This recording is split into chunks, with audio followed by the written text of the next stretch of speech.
Hi students, welcome back to this video. This is the first part of chapter 6.2 notes. Okay, so I will split these notes into two parts. Okay, two parts for the video recording. Okay, so I will be going through all the way from page 1 to page 4 first, and then the subsequent video will be from page 5 onwards.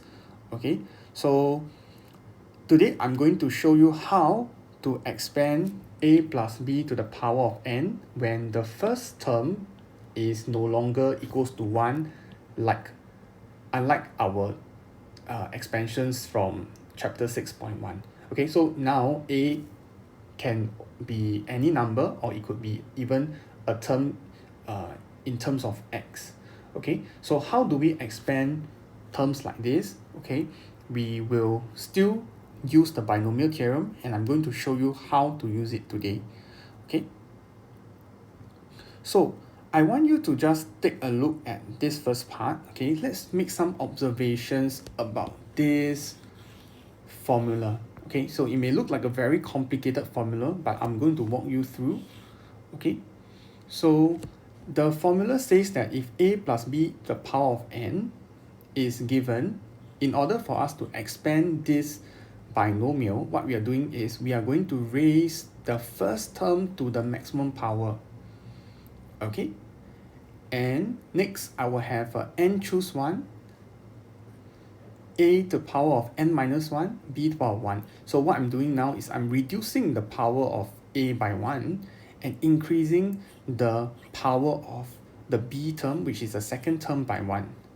Okay, likewise for the next term, n choose 2, okay, I reduce the a term by 1 further, so n minus 1 minus 1, n minus 2, okay, b power 1 increases to b squared.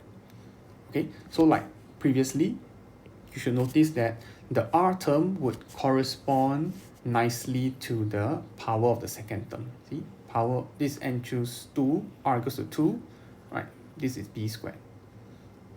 Okay, r equals to 3, this is b cubed. Okay, so if this is b to the power 1, there will be a b to the power 0 term in the first term. Okay, and if the last term is b to the power n, there will be a to the power 0 term. Okay, it's just that we do not write it because we all know that a to the power 0 is equals to 1, b to the power 0 is equals to 1. This is based on the law of indices.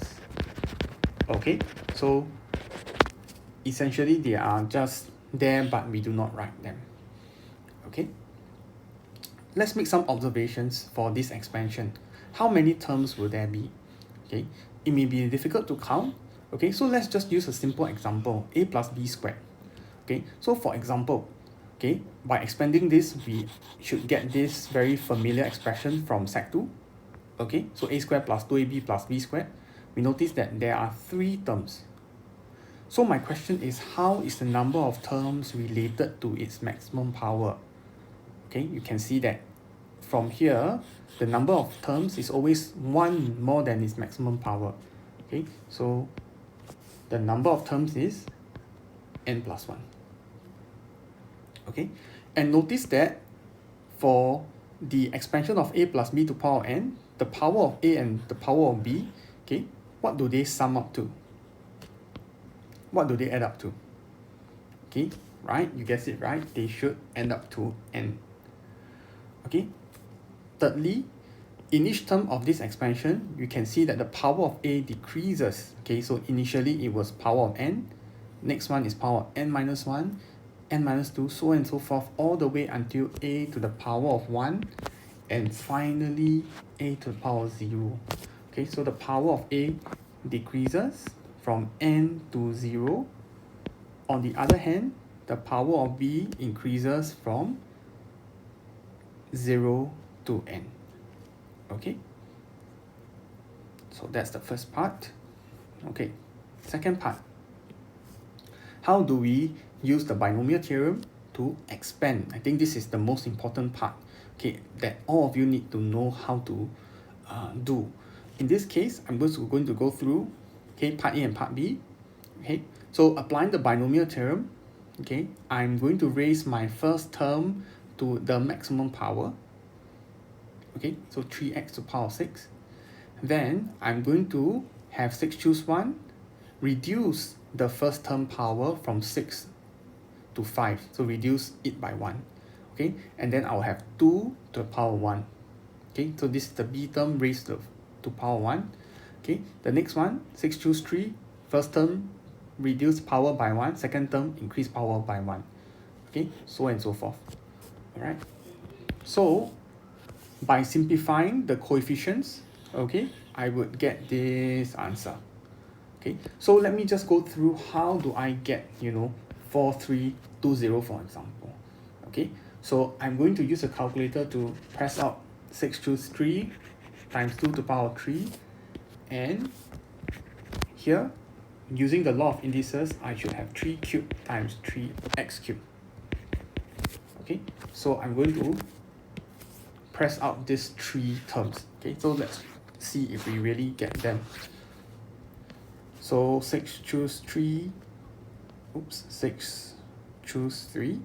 times 3 raised to the power of 3 times 2 to the power of 3. Right, so that's how we obtain 4320. Okay, so make sure you apply the laws accordingly. Okay, so same for the second term. Okay, for part B, applying the binomial theorem, you should get something like this. Alright, so first term raised to the maximum power, 8 choose 1, reduce the first term's power by 1, increase the second term power by 1, so on and so forth.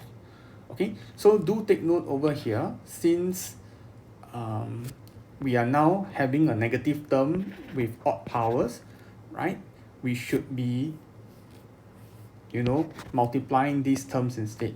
So this is 8 choose 3, okay, multiply by negative 2 to the power of 3. Then that should give you negative 448. So make sure when you multiply, okay, a negative number, you include the brackets, okay, when you raise it to a power, regardless whether it is odd or even. Okay, so that's example 1. Okay, example 2. Okay, I have 3 plus px to the power of 5 equals to this. Okay, so please cancel away the m. Okay, this is a typo. Okay, I'm sorry about that. So please remove it. Okay, so there's no m term here. So you are just required to find p, q, and r. Okay, if you remember this question, okay, this question type from 6.1, all we are doing is we are going to expand the left side, and then we are going to use, okay, the individual terms, and we are going to compare their coefficients. Okay, so applying binomial theorem on the left side, I should have the first term, 3 raised to the maximum power, 5 choose 1, 3 being the first term, reduce power by 1, px power 1. Okay, 5 choose 2, 3 cube. Okay, so from 4 to 3 reduce by 1, from 1 to 2 increase the b term powers by 1. Okay, so we only stop at the x squared term, okay, because I only have x squared on the right. Okay, so simplifying the left side, I should get something like that. Okay, so I've color coded, so I'm just going to compare the constant terms, which is pink in color. So comparing q would be equals to 243. Okay, 405p must be equals to negative 135. So when I compare the coefficient of the x term, and finally simplifying, I should get negative 1/3 for p. Okay, lastly, comparing the square term, x squared term. Okay, so r must be 270 times p squared. Okay, using the values that I found earlier, right, r will be equals to 30. Okay, so that's for example 2. Example 3. Okay, so the question wants us to write down the first 4 terms in this expansion. So using binomial theorem, very simple one. Okay, I'm going to raise 2 to the maximum power. plus 7 choose 1, first term reduce the power by 1, second term increase power by 1. Okay, 7 choose 2 and 7 choose 3. So you have 1, 2, 3, 4 terms. Alright, so likewise, simplifying these terms and their binomial coefficients, okay, you should get all of these numbers. Okay, so try to press them out yourself using a calculator. Okay, so I'm just going to quickly go through just one example. How do I get the number 70? Okay, I'm going to press out these coefficients using the calculator. 7 choose 3 times 2 to the power of 4 times 1 over 2 cubed. Okay, because x over 2, okay, x over 2 is the product of half times x. So I am using law of indices to apply power of 3 to half. Okay, so let's just double check together. Do I get 70 from this product? So 7 choose 3 times 2 to the power of 4 times 1 over 2 to the power of 3. Right, so there you go, 70. Alright, so do the same for the rest of the terms. You should get these numbers. Alright. So after doing this, the question wants us to find the value of 2.005 raised to the power of 7. Okay, so again, I want you to make a bit of comparison. Notice the powers are the same. Okay, and then I can also therefore conclude that 2.005 must be equals to 2 plus x over 2. Alright, so I'm going to let 2.005 equals to 2 plus x over 2 and then solve for x. Okay, I will have 0.01. Okay, so in other words, in order to get 2.005, all I need to do is to substitute x by 0.01. Okay, and that will give me my 2.005 value. Okay, so the question wants you to find this value, okay, but without using a calculator. You are supposed to find this value using these terms you have obtained earlier.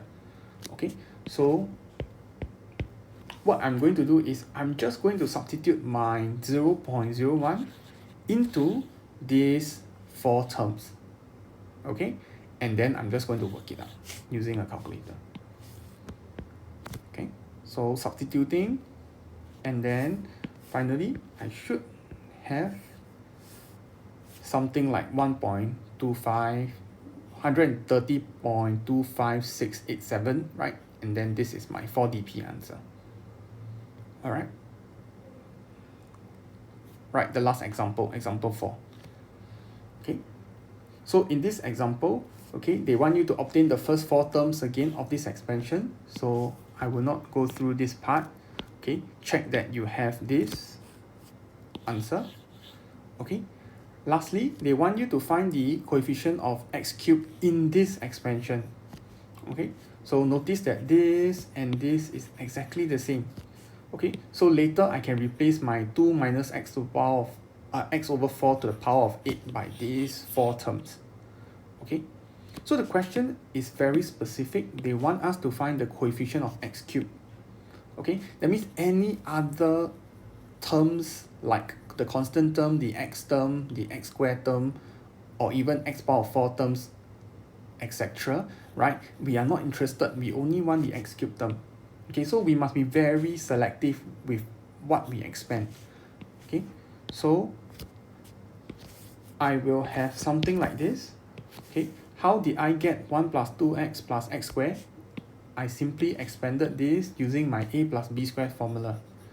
Okay, so now in order to obtain the x cubed term, okay, let's ask ourselves, x cubed, okay, using the constant term 1, what do I need to multiply to in the second bracket to get the x cubed term? Okay, so clearly, if it's a constant, I must multiply to the x cubed term. So I will multiply to negative 28x cubed. Okay, next, I have 2x. So what should I multiply to in the second bracket to get the x cubed term? Okay, you have guessed it. Okay, to get the x cubed term, we need the x squared term. So which is the x squared term inside the second bracket? 112x squared. Okay, and lastly, okay, if I would like to multiply x squared to a term inside the second bracket to get the x cubed term, yes, we need to multiply to the x term, which is negative 256x.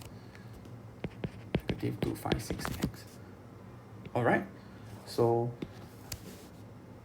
in this case, I'm just going to answer the question.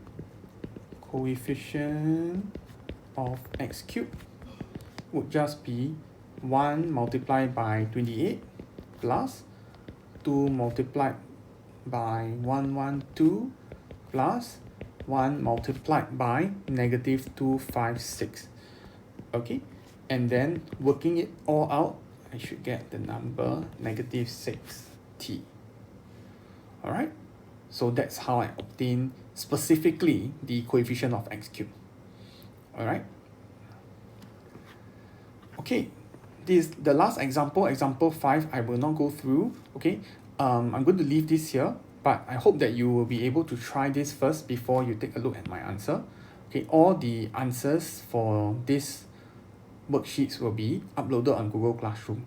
Okay, so this comes to the end of my part 1 video of chapter 6.2.